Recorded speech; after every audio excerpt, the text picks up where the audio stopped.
Bienvenidos al seminario número 16 de Microbiología y Parasitología 1 de la segunda cátedra de Microbiología, Parasitología e Inmunología de la Universidad de Buenos Aires.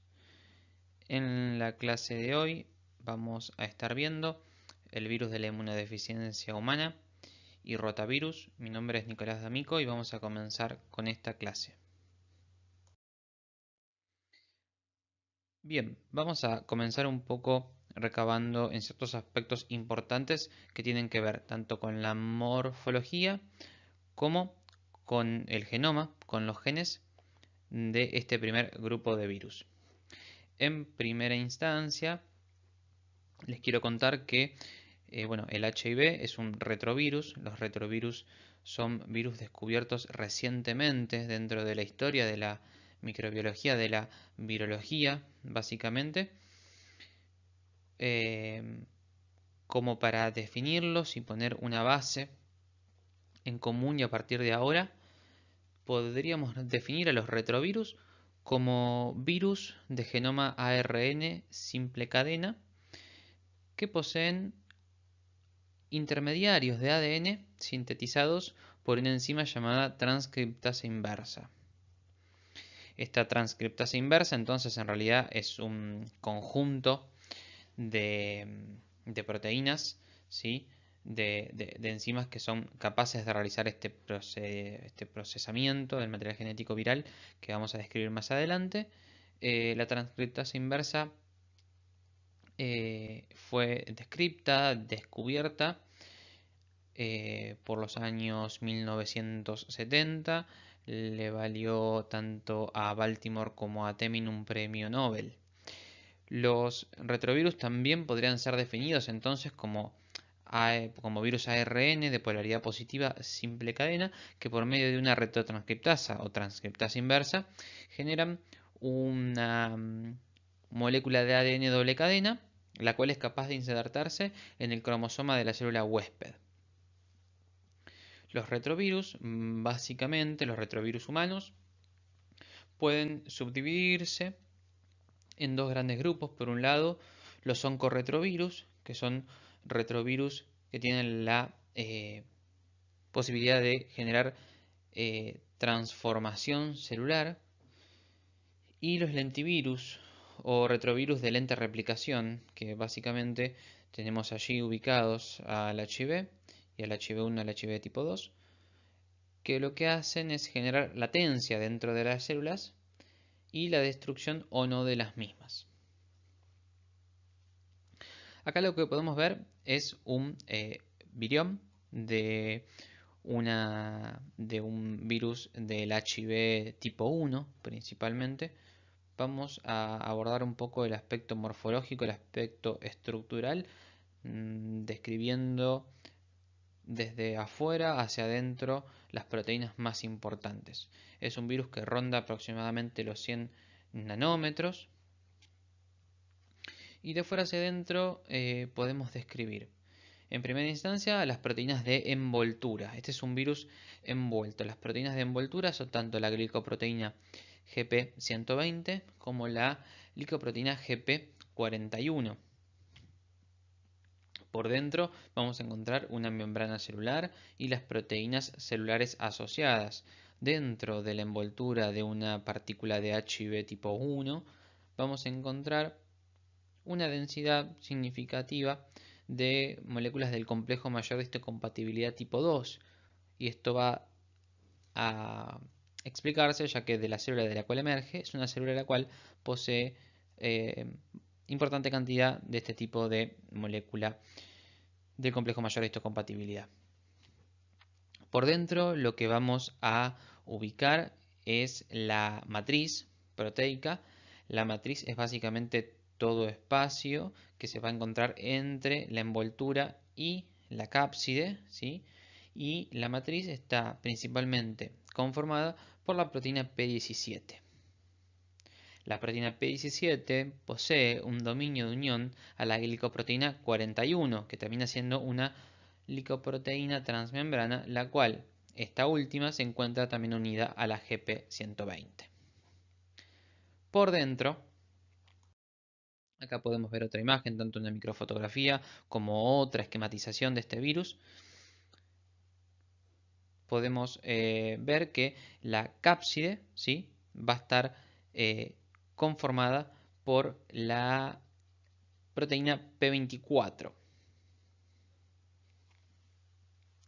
y que la nucleocápside, es decir, la asociación entre el material genético del virus y las proteínas que recubren, que protegen y envuelven este material genético, sea en sus estructuras que hasta ahora hemos visto, que pueden ser la helicoidal o helicosaédrica, y en algunos casos más particulares las estructuras de cápside más complejas, como las que pueden tener, como pueden tener los viriones, y a veces descritas en el HIV como esta nucleocápside romboidal. Las glicoproteínas y la nucleocápside conformadas son la P6 y la P7.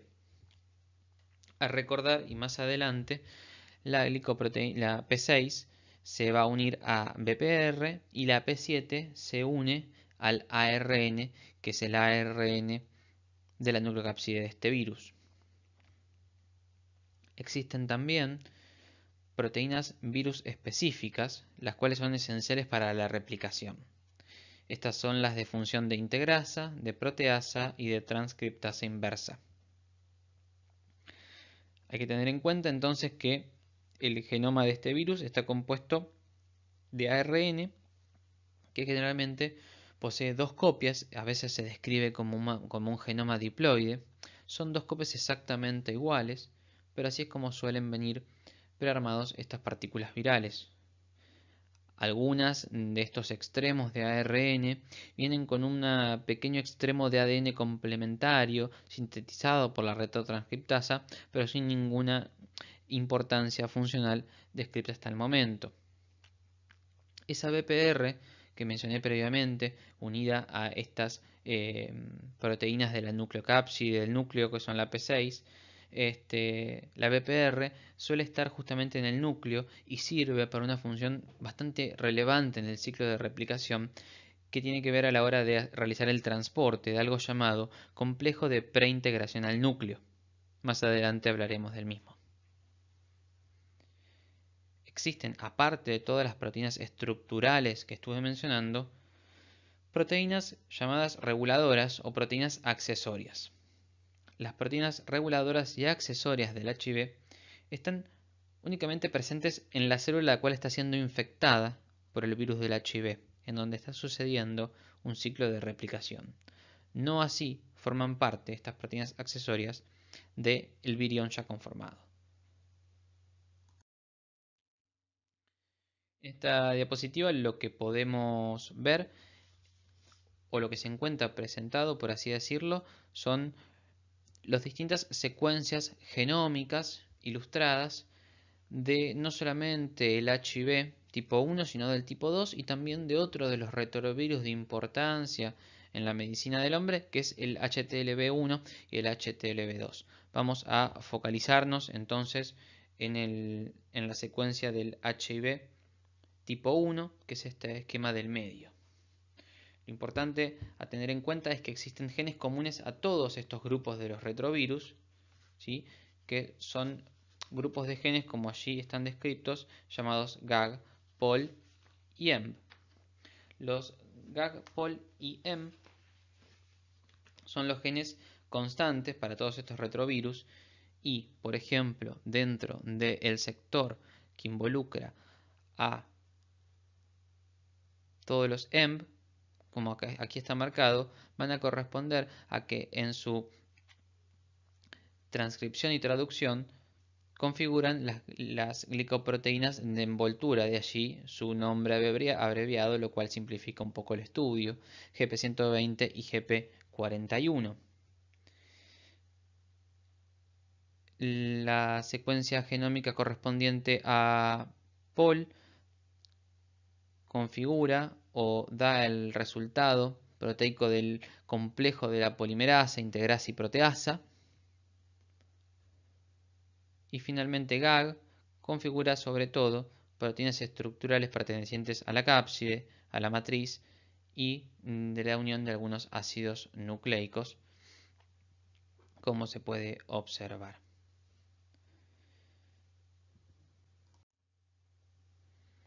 Está mencionado de antemano e indicado en color verde a los extremos del genoma desplegado de este virus las LTR. Las LTR básicamente son secuencias promotoras potenciadoras, ¿sí?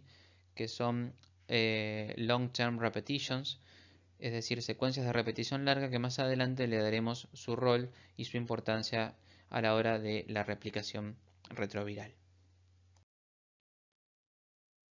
Bien, vamos a comenzar para dar sentido y explicación a lo que son los distintos componentes de este virus en su relación con la funcionalidad, patogenia y ciclo replicativo. Comencemos hablando de las glicoproteínas de envoltura, originadas a partir de una proteína de un precursor mayor, que es la GP160. No es extraño mencionar que inicialmente las proteínas estructurales, e incluso a veces las no estructurales de varios virus, comienzan siendo cordones proteicos de mayor tamaño, carentes de función, la cual únicamente comienza a suceder cuando algún tipo de clivaje o proteólisis a partir de algún tipo de proteasa, sea tanto de la célula huésped o propia del virus, la cliva y le da origen a la proteína específica funcional del virión, en este caso GP120 y GP41, las cuales van a determinar el tropismo viral, es decir, cuál van a ser las células dianas del HIV, a qué células va a poder infectar y sobre todo de manera permisiva. Recordemos entonces que el HIV tipo 1 tiene tropismo por los linfocitos TCD4, los monocitos y los macrófagos, las células dendríticas, las células de Langerhans y las células gliales del sistema nervioso central.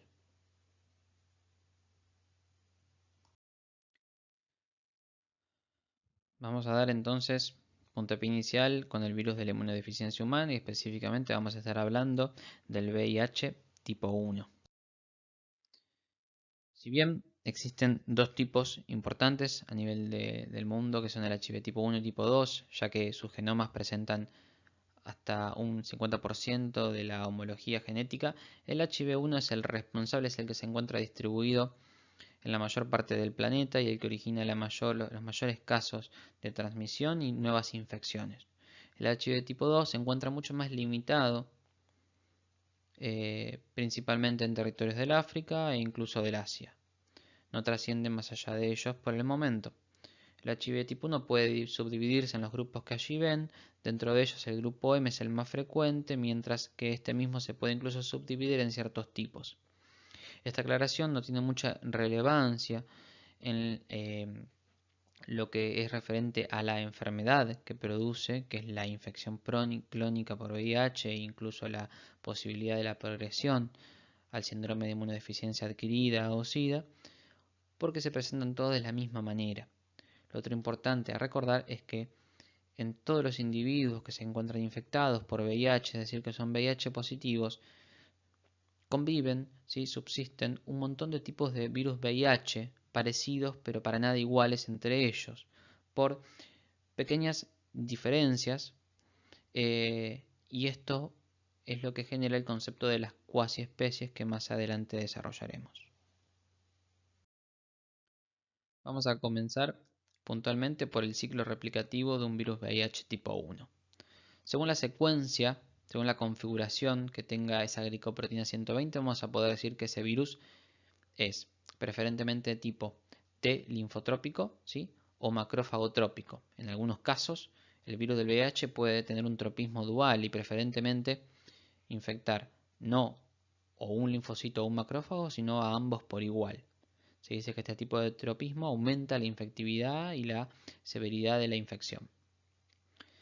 El virus inicialmente debe de adsorberse a los receptores de membrana de la célula. Es decir, la unión a el CD4 va a inducir un cambio conformacional en la glicoproteína GP120 que le permite unirse a los correceptores. Los correceptores son fundamentales. Los correceptores del HIV en las células por las cuales tiene tropismo van a ser el CCR5 o el CXCR4. Los primeros más presentes en macrófagos y los segundos más presentes en linfocitos. esta unión estabiliza mucho más y permite que se exponga el dominio de fusión de la llamada proteína transmembrana, que es la GP41. Esto lo que permite es la fusión de las membranas y entonces el ingreso del virus con el posterior denudamiento en el citoplasma de la célula huésped. Justamente aquí lo que vemos es un gráfico de la descripción que acabamos de hacer. Tras la entrada, uno de los primeros eventos que suceden a nivel del citoplasma de la célula huésped es el fenómeno de la retrotranscripción. Nosotros tenemos el genoma viral del virus del HIV, que es un ARN polaridad positiva. La retrotranscriptasa o transcriptasa inversa que ya posee el virus se encuentra allí presente y funcional. La transcriptasa inversa comienza por el extremo 5' de ese ARN y lo continúa hacia el extremo 3'. ¿Qué es lo que va a ir haciendo? Esta polimerasa básicamente completar de manera complementaria esa hebra inicial de base ARN con una ADN polaridad negativa complementaria. Lo que me queda es una doble hebra híbrida, ADN más ARN. El ARN inicial va a comenzar a ser degradado por la función, por la subunidad de ese complejo de transcriptasa inversa, que se llama ribonucleasa H, y lo va a ir degradando a estas bases de ARN, excepto por dos segmentos resistentes, que son habitualmente de tipo purina, que van a servir como cebador para que la polimerasa ahora sintetice la complementaria de ADN positivo. Es decir, la retrotranscripción está compuesta por dos pasos. Un primero, que lo lleva adelante una polimerasa que cumple la función de ADN polimerasa ARN dependiente, y luego para complementar la doble hebra de ADN, una ADN polimerasa ADN dependiente. Por supuesto, todo esto es requerimiento de que haya de la disponibilidad de nucleótidos para este proceso fundamental. Una vez que tengo la doble hebra de ADN viral, esta estructura genética se asocia a otro tipo de elementos virales formando el llamado complejo de preintegración. Sobre todo viene de la mano de señales otorgadas por los genes o proteínas GAG, BPR e incluso la integrasa, y son importadas hacia el núcleo celular. Ese ADN, que suele estar circularizado en la mayoría de los casos, va a ingresar al núcleo y la integrasa, valga la redundancia, lo va a integrar al ADN celular, perpetuando entonces en esa célula la infección permanente mediante esta célula viva. Aquí es como vemos y graficamos lo anteriormente descrito. Acá vemos cómo comienza a sintetizarse el ADN en el proceso de retrotranscripción. Habitualmente se llama provirus a la doble hebra de ADN del HIV recién integrada al genoma celular. Según la bibliografía de la fuente, provirus puede devenir en otras definiciones, pero siempre ronda a este genoma viral nuevo de tipo ADN recientemente sintetizado a punto o ya integrado al genoma de la célula huésped.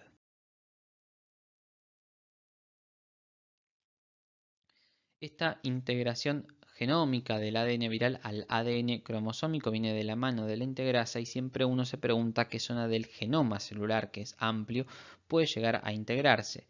Esto está visto que no hay una respuesta puntual, pero que el virus suele integrarse a genes en este momento activos en ese ciclo de esa célula huésped o que están próximos a ser activados, y esto último tiene lógica, ya que cuanto antes comiencen a sintetizarse, a transcribirse y posteriormente traducirse, quiero decir, los elementos del virus, más rápidamente tomará control de toda la maquinaria celular para generar nueva progenie viral.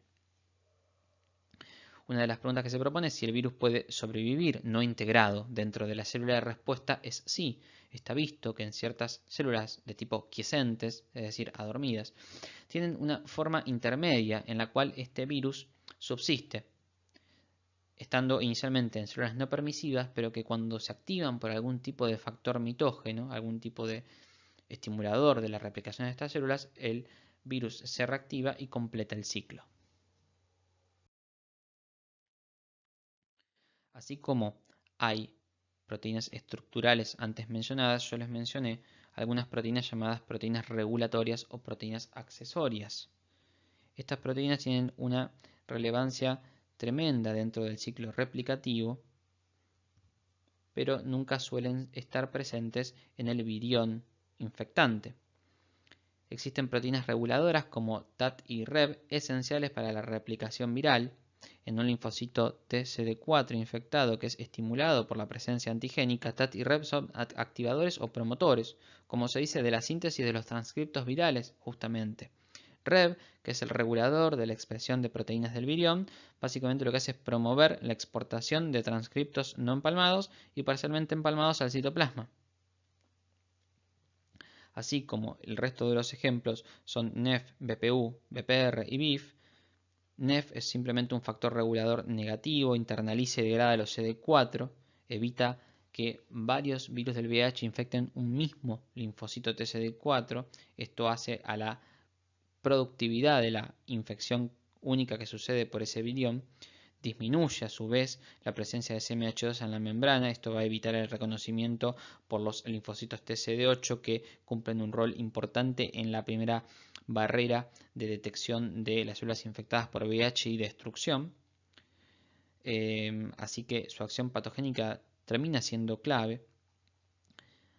Así como por ejemplo la proteína BIF, entre otras, que es la proteína de infectividad viral, que básicamente aumenta la infectividad del VIH1 al inhibir por ejemplo la ApoBec, que tiene su efecto antiviral como antes describí, y también lo que genera es la ubiquitinización y degrada la vía del proteasoma, que podría destruir y afectar a nuestro microorganismo. En cuanto al ensamblaje y liberación, luego de producir todos los elementos estructurales y no estructurales de este virus, sucede el empaquetamiento del ARN, es decir, del nuevo material genético de este virus, en una partícula viral. La partícula viral va a requerir de una señal específica que deviene normalmente de proteínas GAG, es decir, de la matriz y de la cápside, las cuales, si no lo hubiera una correcta señalización para el ensamblaje de todas sus partes, las partículas virales que emergerían de la célula podrían estar vacías y ser completamente no infectivas. La incorporación del material genético de los virus nuevos hacia el interior del núcleo clápside está guiada por los dedos de zinc, los cuales están en una porción de la proteína P7 antes mencionada. El ensamblaje final, se produce a nivel de la membrana celular, donde P17 de la matriz se une a GP41 y finalmente el virus emerge por gemación a nivel de los llamados microdominios de la membrana celular de la capa fosfolipídica de las células huésped, llamadas balsas lipídicas, con mayor cantidad o concentración de lípidos. Bien, ahora hablemos un poco acerca de la transmisión y epidemiología del VIH. Está claro que es importante el conocimiento no solamente de las vías de transmisión, contagio y de adquisición de esta infección, sino también de las vías de no contagio, ya que en su origen esta enfermedad y todavía arrastra hasta los tiempos actuales y modernos el contexto de discriminación que tiene el hecho de ser portador de esta infección. Nosotros vamos a decir que el VIH es una infección no solamente de transmisión sexual, sino también que se puede adquirir a partir de vías de infección de tipo parenterales. Esto no solamente involucra las posibles transfusiones de sangre y derivados sanguíneos como plaquetas, entre otras cosas, que es un fenómeno que no sucede tanto en la actualidad por el alto control biomédico de este tipo de materiales, sino también a partir de fenómenos de la sociedad, como en los casos de los adictos a drogas endovenosas, el compartir este tipo de elementos, ¿sí? O simplemente a partir de los accidentes cortopunzantes que cualquier personal sanitario puede sufrir en un centro de salud, así como la aplicación de este tipo de elementos punzantes en otras prácticas, sean las de tatuajes, acupunturas, entre otras. La transmisión sexual, sea por relaciones de tipo vaginales, anales o las que fuese, es otra posibilidad, así como la transmisión entre el binomio madre-hijo, sea a nivel intrauterino, durante el parto o a través del amamantamiento. Si bien se dice que la vía de mayor eficacia de transmisión es toda la vinculada a la exposición con la sangre, la vía de transmisión más frecuente en todo el mundo es a partir de las relaciones sexuales. Se dice que la incidencia de la transmisión sexual es baja. Por ejemplo, en las mujeres, 1 de cada 1000 actos sexuales por vía vaginal podría ser originado y tan solo 1 de cada 100 por vía rectal. Sin embargo, la frecuencia aumenta más de 10 veces cuando un individuo se encuentra cursando una infección aguda por HIV en el contexto de estar sufriendo algún otro tipo de enfermedad de transmisión sexual, sobre todo las de tipo ulcerativas como antes describí. Recordar, por favor, cuáles son las vías de no contagio para que ustedes también sean agentes transmisores de salud y puedan compartir y tener la información apropiada. Y recordar que todas estas vías aquí mencionadas no son vías de contagio del VIH. No se contagia dentro del hogar, no se contagia de manera respiratoria ni a través de la saliva ni de los besos, ni a través de todos estos elementos aquí mencionados. En cuanto a su patogenia, recordemos aquellas células a las cuales puede infectar y recordemos que en primera instancia debo de tener y voy a tomar como ejemplo la vía de transmisión más frecuente, que es la de la relación sexual. Como modelo de relación sexual de riesgo de contagio voy a poner a la relación sexual entre un hombre y una mujer, siendo el hombre el paciente VIH positivo, teniendo en ciertos líquidos del cuerpo alta concentración, alto inóculo de este virus, como lo puede ser en el semen, que mantiene relaciones sexuales con una mujer de manera consentida sin utilizar medidas de prevención de barrera como puede ser un preservativo, y la mucosa, el epitelio vaginal, es expuesto a este líquido corporal con alta carga viral. ¿Qué es lo que sucede a continuación? ¿Cómo es que transgrede la barrera epitelial este virus? Ya que nosotros sabemos ahora que el virus del HIV no es capaz de infectar células epiteliales. Bueno, la teoría más aceptada para explicar esto es la teoría de los microtraumatismos de la mucosa vaginal. ¿Por qué? Entre el 60 al 70% de las relaciones sexuales consentidas existen fenómenos de microabrasiones poscoitales, completamente asintomáticas, sin ningún tipo de repercusión, ni en la mujer ni en el hombre. Sin embargo, es la teoría más probada para explicar cómo es que el HIV cruza, ¿sí? Evade esta barrera epitelial que suele funcionar de manera bastante apropiada, salvo en ciertos casos, pero es la más probada y que apoya justamente la teoría de que en el contexto de estar sufriendo algún tipo de enfermedad de transmisión sexual ulcerativa, como puede ser sífilis, el herpes, una tricomoniasis, un gonococo, es más fácil la transmisión.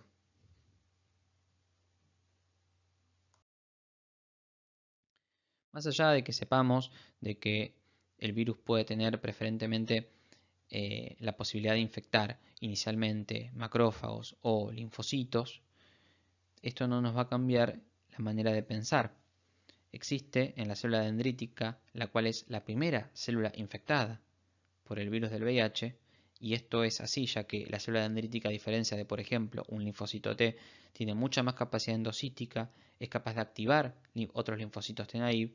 La célula dendrítica tiene dentro de su repertorio de receptores de reconocimientos de patrones y dentro del grupo de las lectinas tipo C, el receptor llamado D-cysteine, el cual es capaz de reconocer la GP120 y si bien puede ingresar y procesarlo por el CMH tipo 2, también lo que hace es activar un compartimento endosómico paralelo en donde el virus resulta protegido.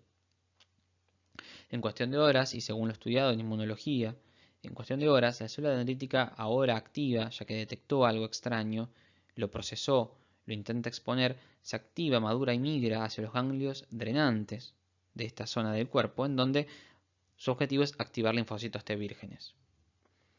Las que usaron el receptor D-Sign, durante el fenómeno de la sinapsis inmunológica, ahora van a reciclar este compartimiento antes mencionado y el HIV se va a transmitir desde la célula dendrítica hacia el linfocito T recién activado, no así al linfocito T naive. Y esto es apoyado ya que el linfocito T recién activado tiene más concentración, expresa más correceptores en su superficie, por lo cual el virus se ve más favorecido el ingreso en este tipo de célula, y porque el complejo antiviral APOBEC en los linfocitos T recientemente activos está mayormente inactivado.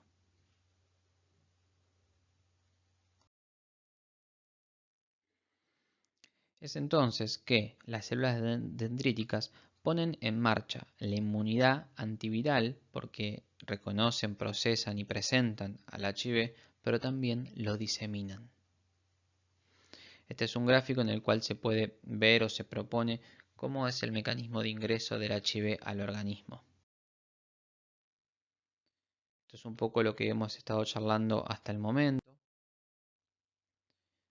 En cuanto a la penetrancia e ingreso a través del epitelio y cómo se produce la infección de las primeras poblaciones celulares y tipos celulares que va a llevar a la diseminación del virus en el cuerpo. Lo que hay que tener presente entonces es que una vez que distintos linfocitos T recientemente activados por células dendríticas que originalmente fueron las infectadas por el HIV, todo este fenómeno de presentación y sinapsis inmunológicas y procesos de infecciones y reinfecciones, ¿sí?, masivas y concomitantes a nivel de todo el ganglio linfático inicial de la región anatómica que puede ser la de la pelvis de la mujer.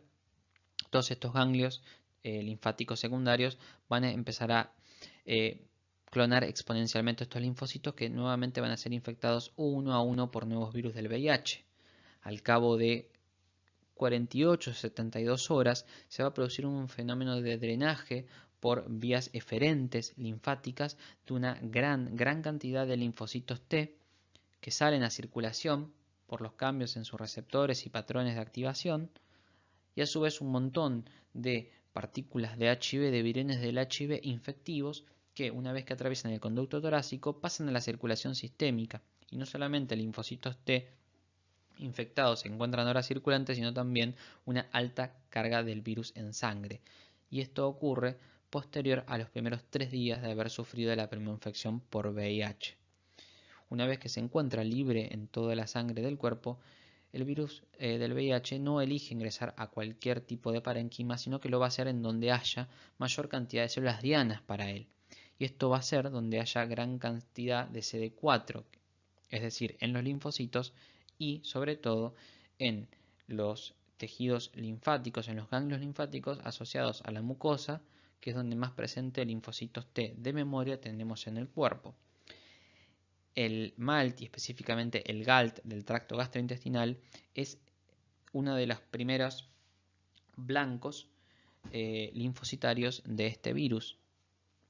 Va a empezar a ingresar en todos los linfocitos T de memoria que se encuentran en esta zona.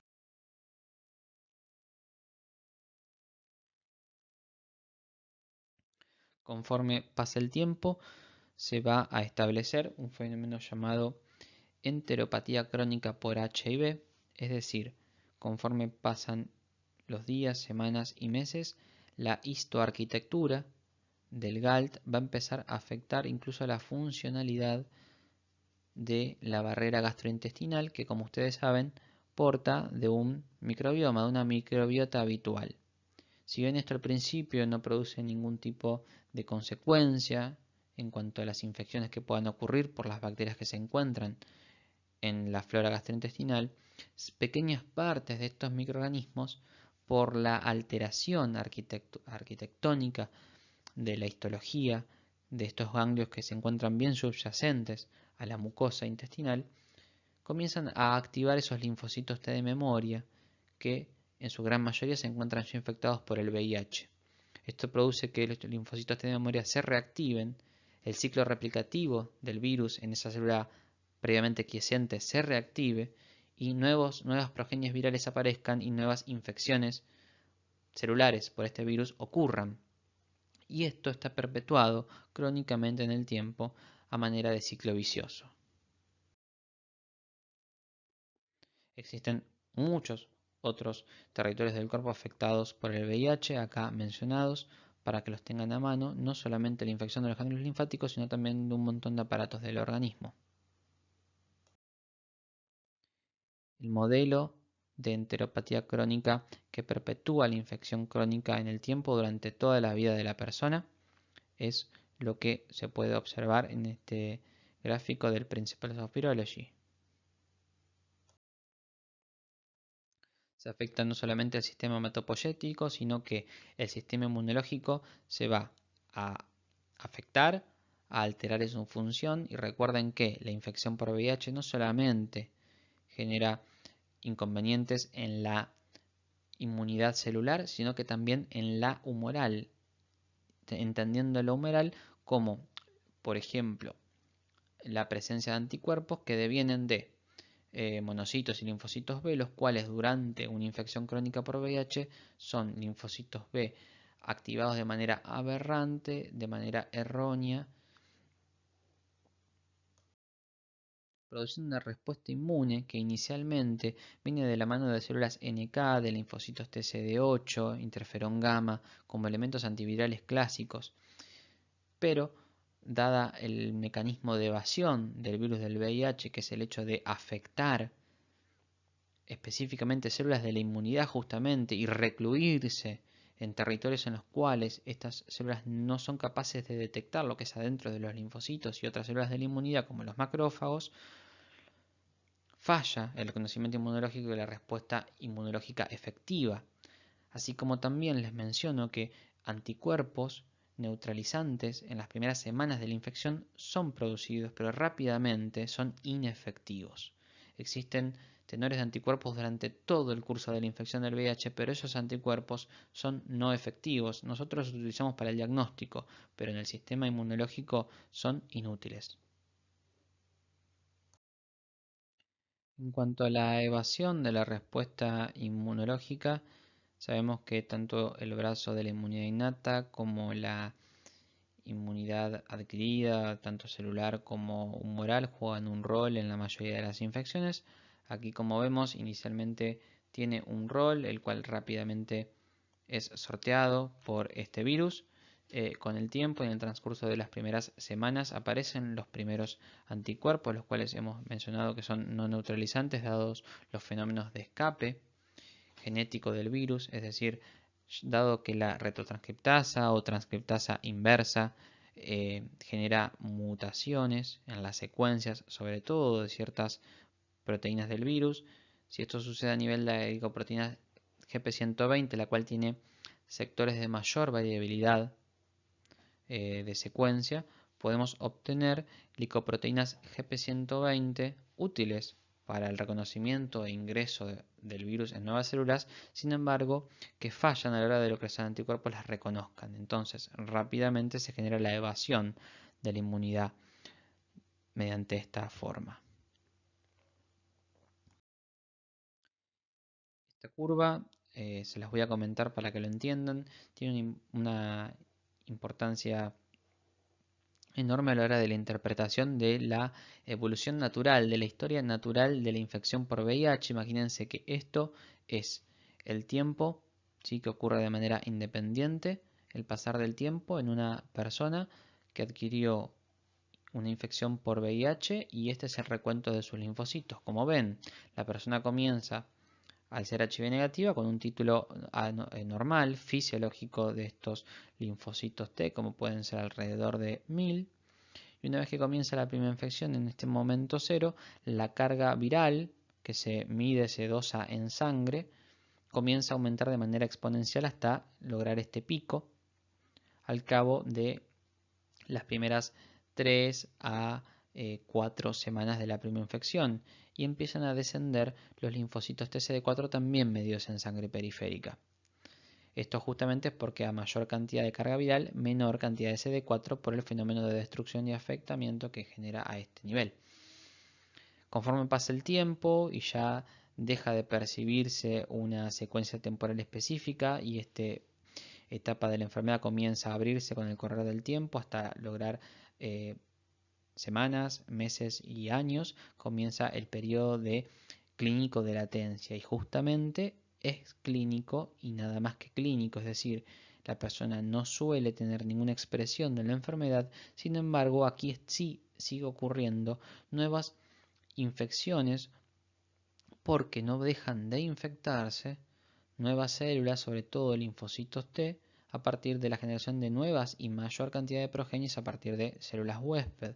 Esto estaba perpetuado por el fenómeno de la enteropatía crónica por HIV, a tal punto que se produce un agotamiento, por ejemplo un agotamiento medular, la médula ósea no es capaz de generar nuevas poblaciones linfocitarias, caen de manera estrepitosa los linfocitos TCD4, los pocos que quedaban, al menos dosables en la circulación periférica, y la carga viral también crece de manera exponencial. Este estadio, en este momento que ocurre habitualmente entre los primeros 10, luego de los primeros 10 y hasta los primeros 20 años de una persona infectada por VIH que jamás realizó tratamiento o que realizó un tratamiento y lo abandonó o un tratamiento que falló, este último estadio es el descrito como el estadio de la inmunodepresión adquirida por VIH o SIDA, no antes, sino a partir de este momento. Y es importante que nosotros, como agentes de salud, tengamos en cuenta este concepto para no transmitir ideas que incluso dentro de nuestra propia comunidad médica permanecen vigentes y son completamente erróneas y ante todo estigmatizantes. Respecto a la primoinfección, perdón que vuelvo hacia atrás, no puedo dejar de mencionar que la mayoría de las primoinfecciones por VIH suelen ser asintomáticas, pero en algunos pacientes existe algún tipo de expresión. El cuerpo expresa que está sufriendo estas consecuencias y suele ser a partir de lo llamado síndrome retroviral agudo. El síndrome retroviral agudo es básicamente un síndrome de tipo mononucleosiforme.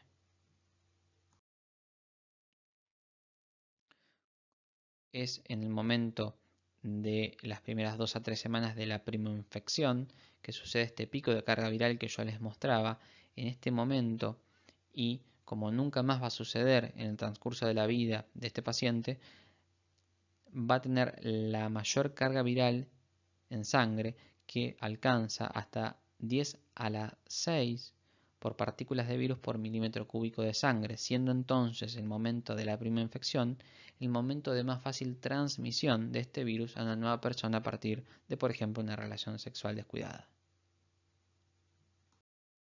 La fase de latencia clínica, ya explicada, y el estadio de SIDA. Nuevamente, el gráfico y la curva que muestra en rojo la carga viral plasmática y en azul la curva del linfocito CD4 alternando y decayendo hacia el final de la infección en la vida de la persona. Y finalmente las expresiones y características del síndrome retroviral agudo y distintas presentaciones relacionadas. Aquí lo que se intenta comentar es que los pacientes HIV positivos y conforme avanzan hacia un estadio de inmunosupresión importante en relación a la cantidad de CD4 que puedan tener circulantes como reflejo de los verdaderos valores de CD4 que hay en el cuerpo, los pacientes HIV positivos no se van a infectar por cualquier cosa, sino que lo harán inicialmente por infecciones de origen endógeno, sea entonces, por ejemplo, la candidiasis, que como bien sabemos está presente no solamente en el tracto gastrointestinal, sino también a nivel de la cavidad oral y en la primera porción del tubo digestivo, es decir, el esófago. Otras infecciones clásicas de los pacientes HIV positivos son las tuberculosis reactivadas, sea por Mycobacterium tuberculosis o con valores muchísimo más bajos de CD4, las micobacterias atípicas como el complejo Mycobacterium avium intracelulare, así como otro tipo de infecciones causadas por otros módulos de microorganismos como hongos, algunos parásitos e incluso más virus. Algunos ejemplos de infecciones oportunistas son los pacientes HIV positivos. Algunos fenómenos relacionados a la oncoformación, por ejemplo, el sarcoma de Kaposi ocasionado por el virus herpes humano tipo 8 que origina un tumor del endotelio vascular. Los fenómenos de neoproliferación, es decir, de cáncer relacionados al HIV. Estos son descritos. Existen linfomas primarios del sistema nervioso central o relacionados al Epstein-Barr o herpes humano tipo 8 y otros tipos de tumores como los carcinomas anogenitales ocasionados por el HPV. Acá lo que vemos es cómo a partir de las alteraciones inmunológicas y el distinto perfil de citoquinas que empiezan a suceder en el campo inmunitario de una persona infectada por VIH, va a ir alterando distintas poblaciones celulares, dando como consecuencias la proliferación desmedida de estas células estimuladas de manera bizarra o extraordinaria en el contexto de esta infección. En cuanto a la epidemiología del VIH, como para ponernos en el contexto actual, decimos que hasta el año 2017 aproximadamente había unas 36,9 millones de personas conviviendo con el VIH, que unos 21,7 millones números de personas que viven con el VIH bajo tratamiento antirretroviral y que existen 1,8 millones de nuevas infecciones por VIH, al menos hasta el año 2017 según los datos de la ONU-SIDA. En cuanto a nuestro país, nosotros sabemos que se estima, en realidad siempre, que existen unos 130.000 personas viviendo con VIH en nuestro país. La gran mayoría, por suerte, conoce su diagnóstico, alrededor de un 80%, pero siempre existe entre un 20 y un 25% que desconoce que tiene VIH y esto es un riesgo porque es la persona que transmite. Que un 83,5% de las personas que conocen su diagnóstico por suerte se encuentran en tratamiento, que por cada mujer existen 2,5 hombres con VIH, que la mediana de diagnóstico del VIH son las personas entre 33 y 32 años, y otros datos como que se notifican todos los años en todo el país unos 5.800 a 6.000 casos de VIH. Acá está claro nuestro boletín epidemiológico de HIV y enfermedades de transmisión sexual que como vía de transmisión, al menos en varones en ese rango de años, la vía más frecuente fue la de relaciones sexuales de hombres con otros hombres y la de relaciones sexuales con mujeres. En las vías de transmisión de adquisición de VIH en mujeres, la vía más frecuente es la de haber tenido relaciones sexuales con hombres. En cuanto al diagnóstico, hay que mencionar que hoy por hoy la mayoría de los diagnósticos de VIH se realizan a través del screening poblacional, es decir, se utiliza la consulta médica como una oportunidad para ofrecer el testeo. Ese testeo es a partir de la detección de los anticuerpos, anticuerpos que se encuentran circulando en sangre contra ciertas proteínas del virus, como ya estuvimos mencionando.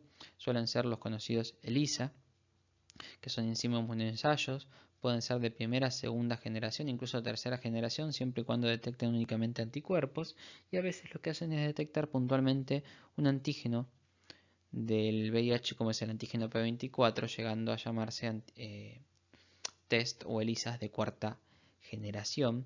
Existen otros métodos suplementarios, existe la posibilidad de utilizar las técnicas de biología molecular, como fuese la PCR, que se utiliza habitualmente para dosar la cantidad de carga viral circulante, así como otras combinaciones de diagnósticos para poder hacer el diagnóstico confirmatorio de la infección. Esto es como la medicina busca tratar de llegar al diagnóstico lo antes posible. Los test más antiguos solamente empiezan a detectar los anticuerpos circulantes contra el VIH a partir de las 3 semanas, del mes, incluso 2 meses de haber sufrido de la primera infección, lo cual esto puede tener consecuencias en la presentación, el seguimiento del paciente y la posibilidad de adherirlo a algún tratamiento. Por eso es que fueron evolucionando y hoy por hoy el ELISA de cuarta generación como técnica de elección que busca no solo anticuerpos sino también este tipo de antígeno me da la posibilidad de hacer un diagnóstico y luego tengo que confirmar a partir de la primera semana y hasta 10 días de haber tenido la primoinfección. Esto es un poco lo mismo, es un gráfico de New England que lo que me dice es que por un lado existe una llamada fase de eclipse en donde ninguna técnica diagnóstica va a poder encontrar el virus. La fase de eclipse, si lo analizan, tiene que ver con tan solo los primeros días de la primera infección. El virus se encuentra completamente oculto en esos ganglios linfáticos en donde está sucediendo las primeras infecciones de los linfocitos T naive a partir de las células dendríticas primoinfectadas. Bien, y a partir ya del tercer, quinto día y la liberación de la alta carga de viremia, es que ya puede encontrarse a partir de técnicas mucho más sensibles, como puede ser detectar el ARN viral a partir de una PCR, ¿sí? O ir sumando, por ejemplo, la detección del antígeno P24 o de los anticuerpos y conforme pasa el tiempo van sumándose al resto de los test.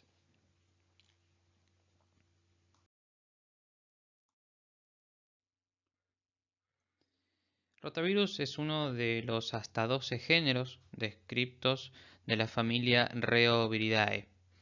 Este nombre fue propuesto, ¿sí? Inicialmente, el de Rheoviridae, para un grupo de virus hallados a nivel respiratorio y gastrointestinal, pero de los cuales se desconocía la patología a las que se asociaban.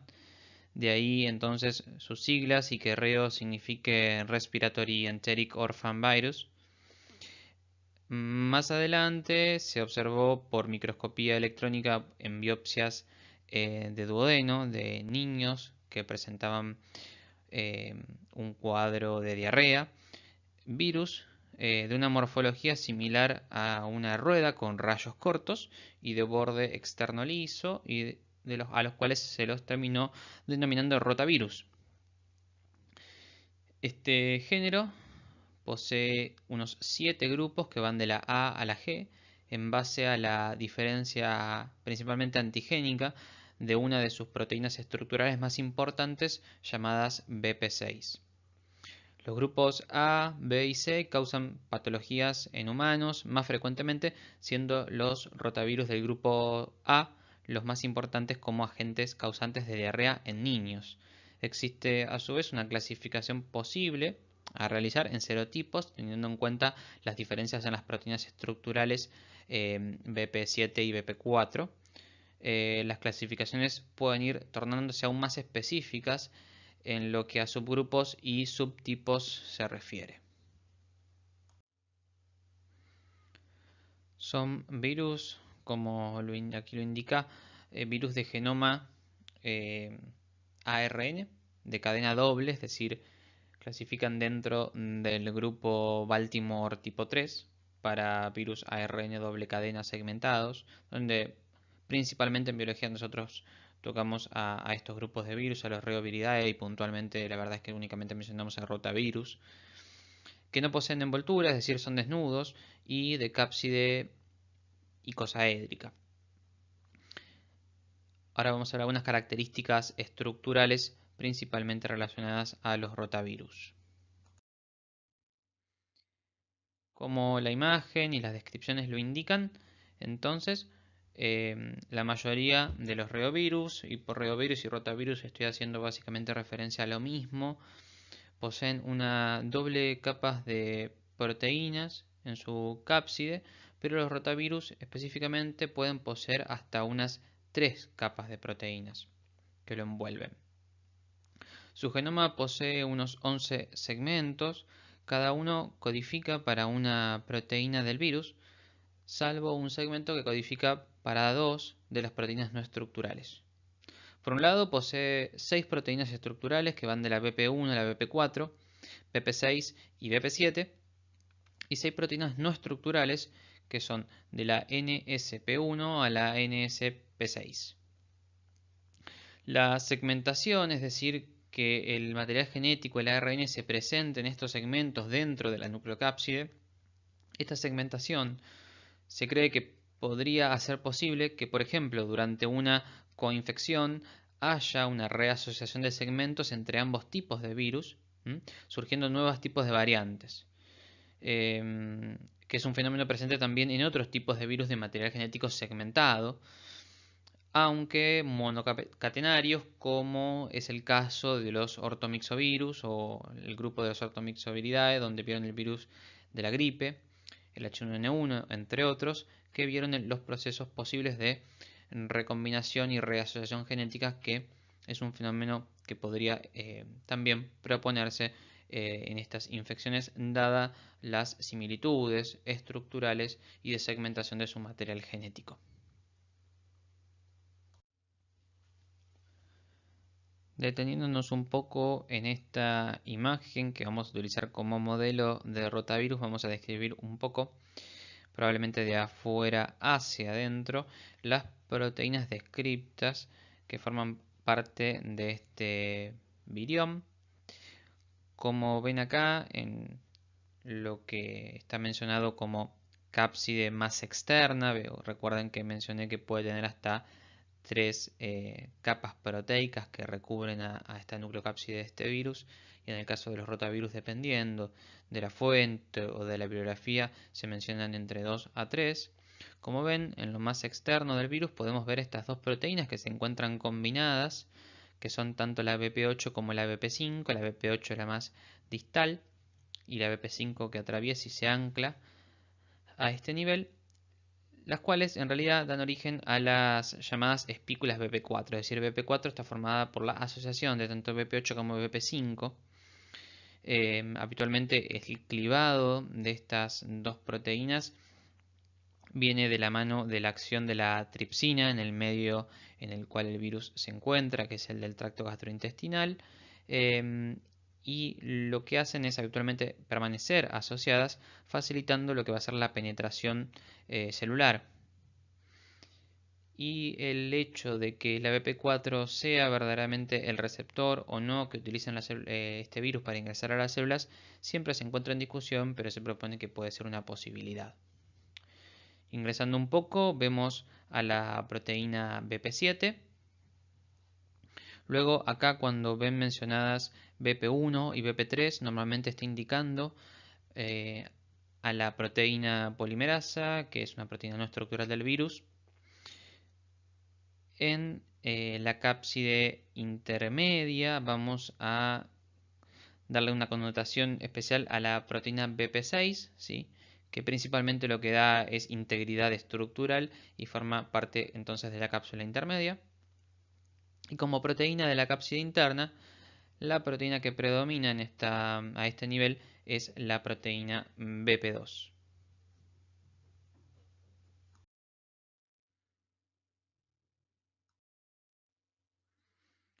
Justamente acá es donde podemos notar la descripción de lo que habíamos estado viendo en la imagen. En cuanto a la replicación, comienzo a hablar un poco acerca de la patogenia, mientras tanto acerca de este virus. La vía de diseminación de los rotavirus, o de transmisión si se quiere, es la fecal oral. Estos virus son resistentes por las características de su cápside al medio ácido del estómago y llegan a generar afectación hasta el nivel de duodeno y del yeyuno. El mejor rango de infectividad lo encuentran entre los valores de pH 3 y 9, y a mayores valores la BP4 se pierde de la envoltura, y por debajo del límite inferior la partícula se disocia por completo.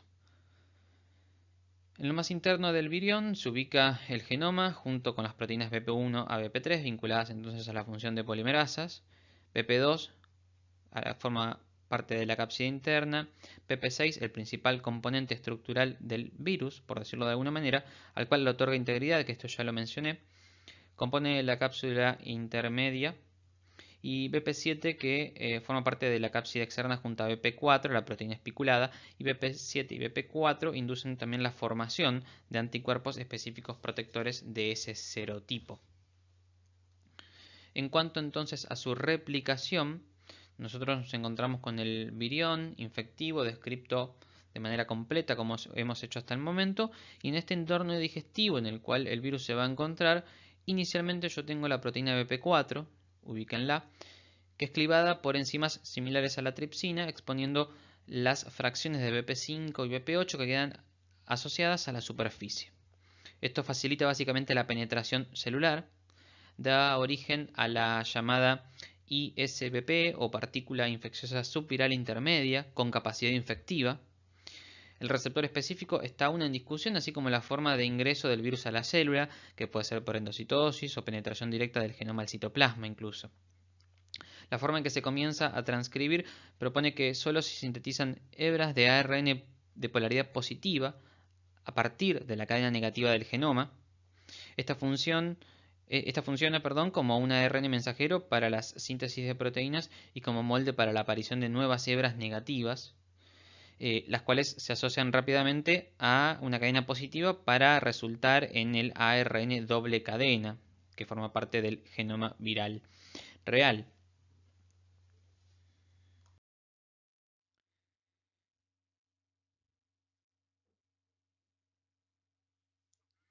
Bien, durante la replicación cobra importancia una proteína no estructural que es principalmente la NSP2 del virus. El ARN doble cadena entonces se asocia con las proteínas NSP1, NSP2, BP1, BP2, BP3 y BP6, ya siendo parte de la cápsula interna, y atraviesa el retículo endoplásmico, adquiere una envoltura transitoria únicamente, luego que va a ser reemplazada por proteínas virales de cápside externa o la BP7, sobre todo al brotar del retículo endoplásmico. Finalmente, el virus se libera de la célula huésped por lisis.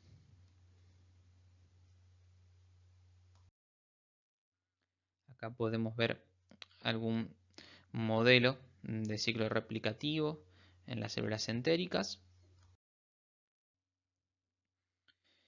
En lo referente a la patogenia es importante mencionar a la proteína NSP4.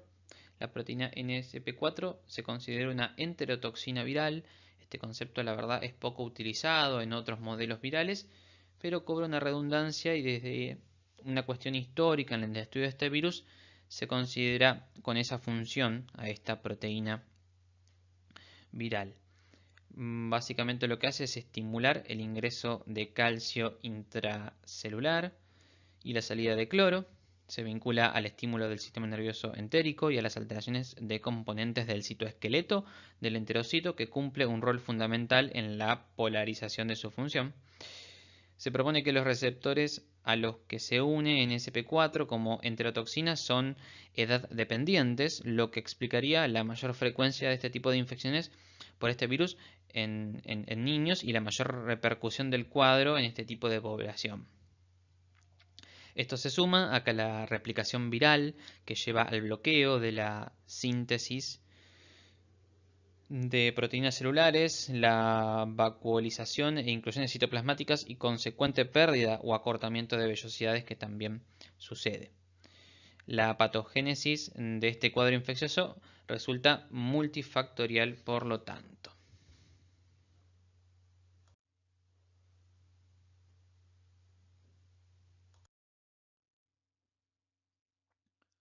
Bien, acá encontramos descripta algo que ya hemos mencionado.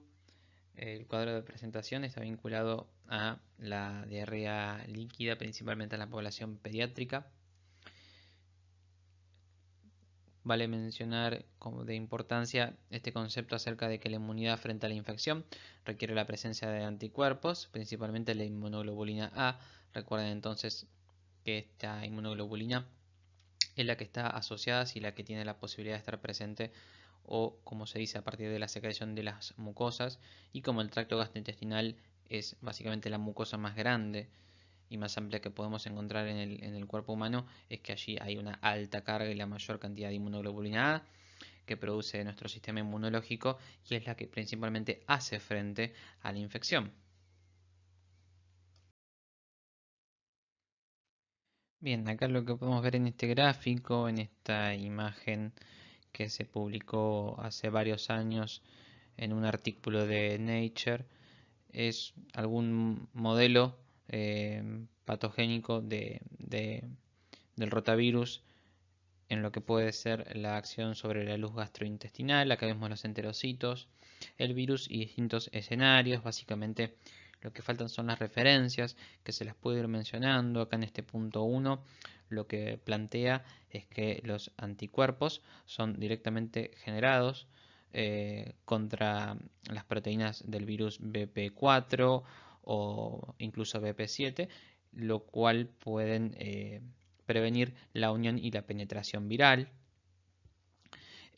Acá en este punto 2 lo que esquematiza es que el virus es capaz de inducir una alteración entonces del metabolismo a partir de sus elementos de toxicidad, dando como consecuencia la mala absorción e incluso la diarrea osmótica. Luego en el punto 3 habla acerca de la presencia de inmunoglobulina A secretoria en esta forma de transporte dimérico a través de la mucosa, siendo formados contra BP6. En el punto 4 vemos cómo el rotavirus es capaz de eh, estimular o de inhibir, perdón, la replicación de linfocitos T. Luego lo que podemos ver en el punto 5 es básicamente lo que representa la función de la enterotoxina NSP4. Y en el punto 6, el punto que había mencionado anteriormente acerca de la estimulación del sistema nervioso mientérico o entérico, que colabora con el cuadro secretorio de diarrea e incremento de la motilidad gastrointestinal. Finalmente, en el punto 7 hace referencia o intenta ilustrar a que el rotavirus termina siempre por destruir la célula en la cual replique, de la cual se libera, pudiendo seguir generando invasión por contigüidad, pero esta alteración estructural de impacto directo que tiene que ver con la destrucción celular es la que colabora, origina e incluso intensifica los procesos de diarrea osmótica y malabsortiva. Acerca un poco de la epidemiología. A ver, para que quede claro, si bien yo tengo todo el mundo de los virus diarreogénicos, hay que entender que no son los únicos microorganismos ni tampoco las únicas causas de diarrea. Si bien vamos a hacer hincapié ahora en eso, el cuadro de gastroenteritis, ahora lo vamos a ver porque se describe, pero cumplen con todos estos criterios epidemiológicos, la transmisión, que es una causa muy habitual y frecuente de diarrea grave en niños, dentro de lo que son los países ya desarrollados, por mencionarlo de alguna manera, las principales causas de diarrea en la mayoría de la población, pero sobre todo en niños y niños jóvenes que requieren hospitalización, tiene que ver con esas diarreas originadas por virus, los cuales el rotavirus se encuentra a la cabeza, pero también otros tipos de virus, sobre todo ARNs positivos como los astrovirus, los calicivirus, los ADN-virus. Y el porcentaje de diarreas originadas por bacterias es mucho menor frente a la de estos virus. Incluso hay una gran etiología casi tan grande como el porcentaje originado por rotavirus, que es una diarrea de la cual no se pudo especificar la causa. En cambio, en los países en desarrollo, las causas están más repartidas. Si bien los virus se llevan gran parte del porcentaje, también existen bacterias, como ustedes conocen dentro de algunas y siendo toxigénicas la E. coli, y el rotavirus dentro de los virus siendo siempre el más frecuente, que la mayor mortalidad de estos cuadros de gastroenteritis y de diarrea es la que sucede en niños con edad menor a un año, y tiene que ver con las primeras causas de muerte en los infantes en estos países subdesarrollados. En adultos, la mayor mortalidad por diarrea se da en aquellos que son mayores a 65 años. En Estados Unidos, por ejemplo, La principal causa de muerte por diarrea es la originada por Clostridium difficile, sin embargo, es seguida por los norovirus y no así por los rotavirus, así como es reportada en el último tiempo. En cuanto a las enfermedades, la gastroenteritis y sobre todo la gastroenteritis viral es capaz de afectar tanto el estómago como el intestino delgado y es un cuadro que se describe por estos síntomas que estamos mencionando, siempre asociados generalmente a la presencia tanto de vómitos y no solamente también a diarrea.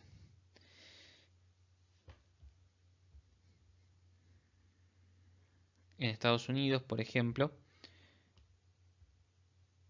el norovirus es uno de los agentes más frecuentes y los virus generalmente son ocasionadores de diarreas estacionales, es decir, dependiendo de la estación del año en la cual la población de este país se encuentra, suceden las epidemias o los brotes de diarreas. Muchas de ellas se dan en las épocas estivales, es decir, las de verano.